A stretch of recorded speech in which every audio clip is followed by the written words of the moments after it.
يا بونجور مجددا.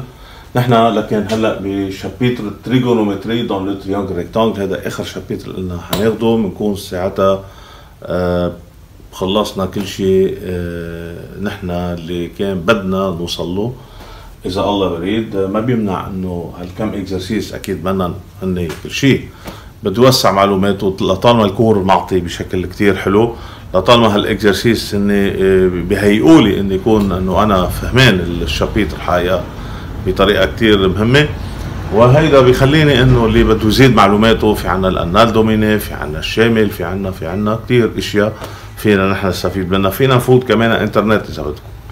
طيب لكن ديفينيسيون بروبريتي شو هو الريلاسيون او الريلاسيون تريغونومتري دون لو تريانجل ريكتانجل. هو عم بيقول لي دون لو تريانجل ريكتانجل، يعني انا ما بقدر اشتغل هلا بهذا الشابيتر بصف الاوبيناف الا ما يكون معي تريانجل ريكتانجل. بدي انتبه، ما فيني انا اجي بتريانجل كالكونك يعني اجي اقول كوسينوس بي وسينوس بي وطانجون بي مثل ما هلا بدنا نشوف، لكن نحن هون حاصرين الشغل بتريانجل ريكتانجل. هلا بصف السكوند بالباك الاستاذ اللي بده يعلمكم ساعتها بيرجع بيشرح عن جديد التريغونومتري، مش ضروري دون لو تريانجل ريكتانجل، وين ما كان يكون كيف بنشوف الكوسينوس والسينوس والطانجون بطريقه ثانيه.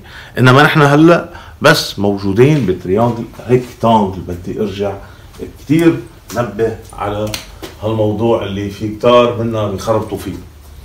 لكن ديفينيسيون بروبريتي سو ا بي سي ان تريانجل ريكتانجل. اخذت لكن تريانجل ريكتانجل. Premièrement, qu'appelle-t-on cosinus de B? COS B مثل ما أنا كاتبها هي cosinus aussi de l'angle ABC. فإذا الانجل اللي عم بحكي عنهم cosinus وسينوس أو لين تريغونومتري هن بيكونوا الانجل ايجو دو تريانجل ريكتانجل. أنا إذا ما كانت انجل ايجو دو تريانجل ريكتانجل ما بقدر أجيب اللين تريغونومتري.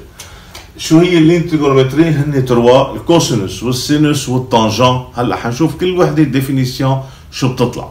مين هن الانجل ايجو بالتريانجل ريكتانجل؟ هن البي والسي. فاذا انا حتى الان ما فيني او ما بحق لي هلا اعطي الديفينيسيون. صحيح كل الانجل شو ما كان يكون الانجل فيني احكي عن كوسينوس سينوس طانجون، هذا بالسكوند بالباك. انما هلا هون نحن بالتريانجل ريكتانجل انا عم بعطي ديفينيسيون بس للانجل ايجو دو تريانجل ريكتانجل، يعني البي والسي. هول هن اللي بدي اعمل لهم اللين تريغونومتري اللي بدي اشوف الديفينيسيون للكوسينوس للسينوس للطانجون. هن ثلاث كلمات ما في غيرهم. كابيلتون كوسينوس لكن او بيان كوسينوس دو ا بي سي بنلفظها بطريقه كوسينوس دو بي سابيل كوا كوتي ادجاسون. فاذا الكوسينوس كيف بتشتغل؟ كوتي ادجاسون. فاذا سيت ان رابور، لكن لو كوسينوس ات ان رابور دو دو نومبر حتى longueur sur longueur. Côté adjacent sur hypoténuse. مين الكوتي adjacent de l'angle B؟ أنا هون الحقيقة بالتريانجل ريكتانجل إذا أخذت الأنجل ايجو، الأنجل ايجو في حد منه الهيبوتنوز ما عاد بنقول adjacent. شو بنقول؟ بنقول هيبوتنوز. فإذا هذا الأنجل هو عفوا هذا الكوتي شو بنسميه؟ بنسميه هيبوتنوز. فوالا. إذا كنت عم بحكي عن الأنجل B، البي عندها كوتي adjacent هي الأبي، وهي اذا بدك البيسي، بس البيسي ما عاد بنقول لها كوتي ادجاسون، شو بنقول لها؟ هيبوتنوز. فاذا الهيبوتنوز ما بنقول عنه كوتي ادجاسون، سابيل هيبوتنوز. مين الكوتي ادجاسون على الانجل بي؟ هو الكوتي ابي. هو الكوتي ابي سور الهيبوتنوز سور بيسي. تري سامبل. فاذا الكوسينوس هو كوتي ادجاسون سور هيبوتنوز كوم ابي سور بيسي. ولانه نحن نعرف الهيبوتنوز على طول اكبر من الابي، الهيبوتنوز بلو جران كو كوتي، ومشان هيك هالرابور حيكون بلو بتي كو 1. مشان هيك الكوسينوس لكن بهذا الضرب بهذا الشابيتر هو نومبر بوزيتيف y compris entre 0 et 1. compris entre 0 et 1. حتى اذا بدكم ديفيرون دو 0 و ديفيرون دو 1، بس انا كتبتها compris entre 0 et 1 ما في مشكله. حتى لو حطيت ايجال معناها المشكله كبيره. Deuxièmement, qu'appelle-t-on sinus? Sinus est le côté opposé sur l'hypoténuse. Sinus B ou bien sinus de ABC, sinus de l'angle B, c'est le côté opposé sur l'hypoténuse. Mais le côté opposé de B, le côté opposé de B, mais opposé à l'angle B, c'est le côté AC. فإذا هيدي هالكوتي بنسميها كوتي opposé وهون الهيبوتنوز يعني AC sur BC. بس طبعا هي كوتي opposé de l'angle B. اما الكوتي opposé de l'angle C مين تطلع الأبي. ولا نحن هون حطينا كوتي opposé يعني كوتي opposé de l'angle B عم نحكي. فإذا السينوس هي كوتي opposé sur l'hypoténuse لكن AC sur BC. هيدا هالرابور لأنه كمان plus petit que 1 l'hypoténuse c'est plus grand que côté. Donc sinus B c'est un nombre positif compris entre 0 et 1.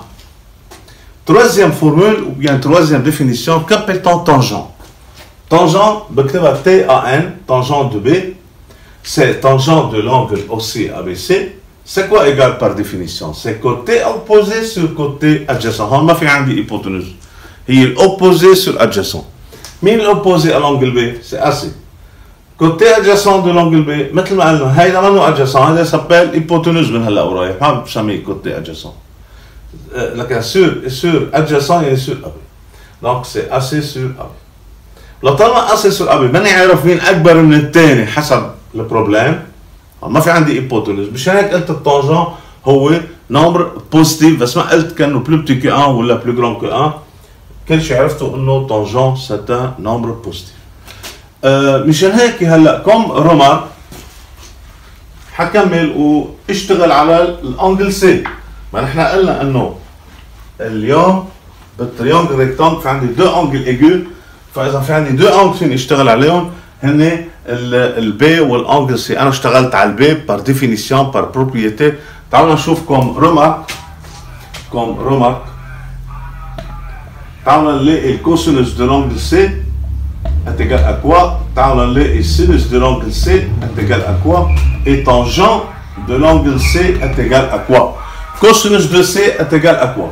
Cosinus de C c'est côté adjacent sur l'hypoténuse.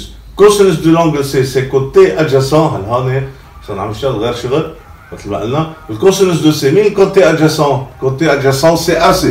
Donc c'est AC sur l'hypoténuse. Hypoténuse c'est quoi égal BC? Donc c'est BC.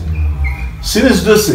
Sinus de C, c'est côté opposé sur l'hypoténuse. Sinus de C, c'est côté opposé. À quoi égale côté opposé? C'est AB.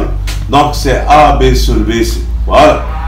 Et tangent de C. Tangent de C, c'est quoi égal? Égal côté opposé sur côté adjacent. Donc un tangent de C, c'est côté opposé, c'est AB. Divisé par côté adjacent sur AC. Voilà. Sur AC. شو بنلاحظ كمان هون؟ بنلاحظ انه التانجent هي سينوس سور كوسينوس. لانه اذا قسمت الاب سور بي سي ديفيزي بار AC سور بي سي، اذا قسمنا سينوس سور كوسينوس يعني AB sur BC divisé par AC sur BC, on simplifie par BC, donne quoi? Donne AB sur AC. Donne quoi? Tangent de C. مشان هيك كمان on remarque quoi? Donc tangent de C, tangent de l'angle, c'est quoi égal? Toujours, c'est sinus C sur cosinus C. هذه كم remarque. هاولي كم remarque. لكن هلا بالبروبريتي حنقول انه tangent toujours c'est quoi égal? Sinus sur cosinus. لكن إذا معي أنا sinus ومعي الكوسينوس، إذا قسمتهم على بعضهم مين بتطلع التانجent. هلا حنكتب لكن نمحي ونكتب بروبريتي شو اللي بدنا ناخده بعد هيدي الرمح. مثل ما شفنا قبل شوي حنكمل هلا بروبريتي. ABC est un triangle rectangle en A. أكيد ما بقدر أحكي إلا ما يكون عندي triangle rectangle en A. Premièrement, le cosinus de l'un égale cosinus de l'autre. أكيد بدي أحكي عن الأنجل إيجو لحتى أعمل كوسينوس سينوس. شو بتقول الفورمول؟ بتقول إذا معي triangle rectangle معي دو أنجل إيجو الB والC، cosinus de l'un égale sinus de l'autre. Pourquoi cosinus de l'un égale sinus de l'autre؟ ما بعرف شو عم بعمل démonstration أنا وماشي. الكوسينوس de B نحن شفناها. الكوسينوس de B c'est côté adjacent AB sur hypoténuse BC. وإذا بدي لاقي sinus de C أكيد هي côté opposé AB sur côté hypoténuse sur BC. On remarque quoi? AB sur BC, AB sur BC, لكن cosinus égale sinus. مشان هيك إذا كان معي triangle rectangle, cosinus de l'un, cosinus de l'angle aigu B égale sinus de l'autre يعني sinus de l'angle C والعكس هو صحيح sinus de B كمان égale cosinus de C.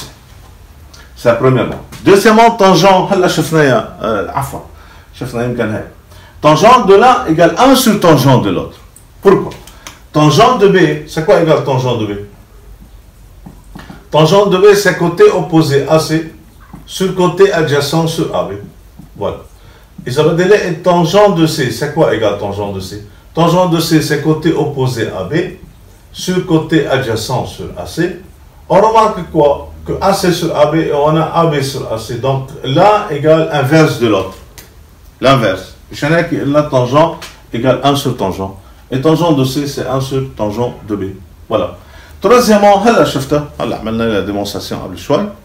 Tangent égale sinus sur cosinus. إذا قسمنا sinus sur cosinus donne quoi? Donne tangent. بتحبوا نرجع نعيدها حنرجع نعيدها. sinus B بدي sinus B. sinus B هون حتطلع معي sinus B côté opposé AC sur côté sur hypoténuse sur BC.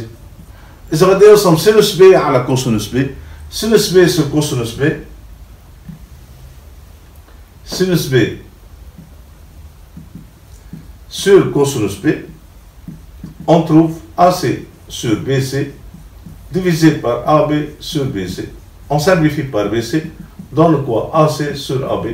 Mais AC sur AB, c'est quoi égal? Égal tangent de B. Voilà. Partie 4, faisant tangent de l'un égale sinus sur cosinus. Tangent de C, sinus C sur cosinus C. Tangent B, sinus B sur cosinus B. Quatrième formule est important. Pourquoi? Cosinus carré plus sinus carré de même angle B égale 1. كمان أكيد فيني أقول إيه cosinus carré C plus sinus carré C égale 1 et on a etc. مثل الفورمول اللي بتنطبق على الانجل B بتنطبق على الانجل C. يعني sinus cosinus de C égale radical 1 moins sinus carré de C. Sinus de C égale radical de 1 moins cosinus carré de C. طيب أول شيء pourquoi cosinus carré plus sinus carré égale 1 وكثير بنستعملها هاي الفورمول أنتين بنستعملها بيكون معي sinus بدي الاقي الكوسينوس مثل هون أكيد الكوسينوس كاري بلس سينوس كاري إيجال 1 شو بتعطيني؟ بتعطيني الكوسينوس كاري إيجال 1 moins سينوس كاري. إذا كانت 1 moins كوسينوس كاري بدي الاقي الكوسينوس شو بقول؟ الكوسينوس بما إنه نمبر بوزيتيف حكينا قبل شوي إنه هو نمبر بوزيتيف donc c'est le radical. Radical de quoi? De 1 moins sinus carré. Mais pourquoi cosinus carré plus sinus carré égale 1? Cosinus carré de B, c'est quoi égal cosinus carré de B? C'est le cosinus de B. Cosinus carré de B. Cosinus carré B plus sinus carré B est égal à quoi? Le cosinus carré B, c'est AB carré sur BC carré. Et sinus carré de B, c'est AC carré sur BC carré. Donc, dénotateur commun, BC carré. Donc, c'est AB carré plus BC carré plus AC carré. Ah, voilà. Mais d'après Pythagore, AB carré plus AC carré, c'est quoi égal? Hein? Théorème de Pythagore, c'est quoi égal? Égal BC carré. Donc, c'est BC carré sur BC carré. Donc, est égal à quoi? Est égal à 1. Mais je sais que cosinus carré plus sinus carré égale quoi? Égale 1. هلا اذا بدي الاقي الكوسينوس كاري بي هي 1 moins سينوس كاري بي. بدي الاقي الكوسينوس وقت بقول كوسينوس كاري بي ايه على فكره انا هون بهيدا الشابيت وقت بقول كوسينوس دو بي كلها سوا او كاري نوتي بار كوا noté par cosinus carré B يعني بحط الدو فوق الكوسينوس وبكتبها بهالشكل. هذه بار ديفينيسيون نحن كلياتنا اجمعوا انه نختصر هالامور بهالشكل هيدا. فمشان هيك نحن وقت بكتب كوسينوس كاري B بهالشكل يعني بقصد فيها مثل هون بقصد فيها لو كوسينوس دو بي لي تو او كاري يعني كوسينوس بي او كاري s'appelle quoi? S'appelle cosinus carré B. فمشان هيك انا وقت بدي الاقي الكوسينوس دو لانجل B إذا كان عندي cosinus carré égale A moins sinus carré et le cosinus est un nombre positif, donc me donne quoi? Que cosinus de l'angle B, c'est tout simplement radical de A moins sinus carré B. مثل وقت اللي كنا نحكي بالأرجاب بنقول سي أنا x2 égale A, x égale radical و x égale A moins radical. بس لأنه معي الإكس بوزيتيف x égale radical de A. فمشان هيك الكوسينوس دائما ناخذها كفورمول، لكن هي راديكال دو ان موان سينوس كاري بي، وبطبيعه الحال السينوس دو بي هي راديكال دو ان موان كوسينوس كاري بي. لشو بنستعمل هاي الفورمول؟ اكثريه المرات بكون معي السينوس بدي الاقي الكوسينوس. فاذا الكوسينوس بتطلع راديكال ان موان سينوس كاري وبطبق. معي الكوسينوس بدي الاقي السينوس كمان، لو سينوس راديكال دو ان موان كوسينوس كاري بي. Bien. Propriété pente d'une droite. وصلنا لتقريبا نهاية الشابيتر. في عندي relation importante entre pente d'une droite et tangent de l'angle alpha que fait la droite avec l'axe x'. هنشوف. D est une droite، أخذت droite D، وألفا شو هي الألفا؟ أخذتها angle que fait D avec l'axe x'، يعني الانجل بين الدروات وبين الاكس بريم اكس، بس مش اخذتها اوبتوز، شو اخذتها ايجو، انجل ايجو. première formule. Si la droite D est une droite croissante، شو يعني croissante؟ يعني طالعه بالطلعه مثل ما قلنا، والدروات بتكون croissante يعني بتكون البونت بوزيتيف، والدروات حتى تكون décroissante بتكون البونت نيجاتيف. يعني إذا أخذت y égale 2x plus 3 بقول c'est une droite croissante car la pente égale 2 positif. أما إذا أخذت y égale moins 3x plus 5 moins 3x يعني البونت égale moins 3 négatif لكن la droite est décroissante. إذا كانت الدروات croissante لكن البونت de la droite égale exactement tangent de l'angle alpha. مثل هاي الفيجور أخذت droite croissante، أخذت الأنجل ألفا هي أنجل إيجو que fait la droite avec l'axe x'، لكن الفورمول شو بتقلي؟ بتقلي البونت إيجال تانجون ألفا. يعني لا فرضنا إذا أخذت مثل ما قلت droite D d'équation y égale 2x plus 5 دغري في نقول la pente D ميني تانجون ألفا، فإذا تانجون de l'angle ألفا إيجال quoi؟ إيجال 2. لشو بستعمل هاي الفورمول؟ لحتى الاقي الانجل بين الدروات وبين الاكس بريم اكس، او العكس معي الدروات معي الانجل بين الدروات والاكس بريم اكس، صفى فيني اجيب البونت. بدك تقول لي طيب انا جبت التانجون ما جبت الالفا، على الكالكولاتريس بعمل شيفت تانجون 2 وبتطلع مين؟ الالفا. هلا حنعمل اكزرسيس عليهم، انه انا اليوم اذا معي التانجون كيف بجيب الالفا؟ إذا معي تانجون ألفا إيجال 2 كيف بجيب الألفا؟ على الكالكولاتريس شيفت تانجون يعني موان 1 بقول شيفت تانجون 2 بتطلع معي مين الألفا؟ بتطلع معي الألفا. معلش عم نحكي تنجيب الكالكولاتريس لنقول كيف. لكن هون أنا لا نفترض معي تانجون ألفا إيجال 2، أنا حابب أجيب الألفا، شو بعمل؟ مثل ما حكيت وشيفت تانجون tangent 2 تعطيني على الكالكولاتريس tangent à la puissance moins 1 يعني fonction réciproque. Tangent moins 1 de 2 fermez la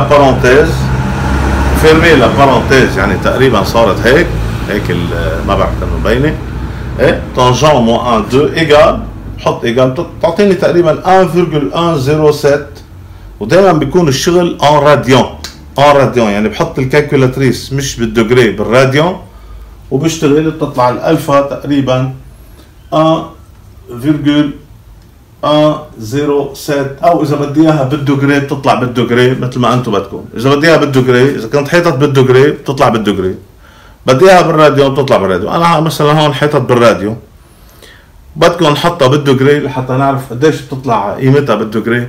بنلاقيها هلا بعد شوي معلش حنحل اكزرسيس كيف بنلاقي الالفا. هون طلعت معي لانه اون راديو، هون طلعت معي اون راديو برا.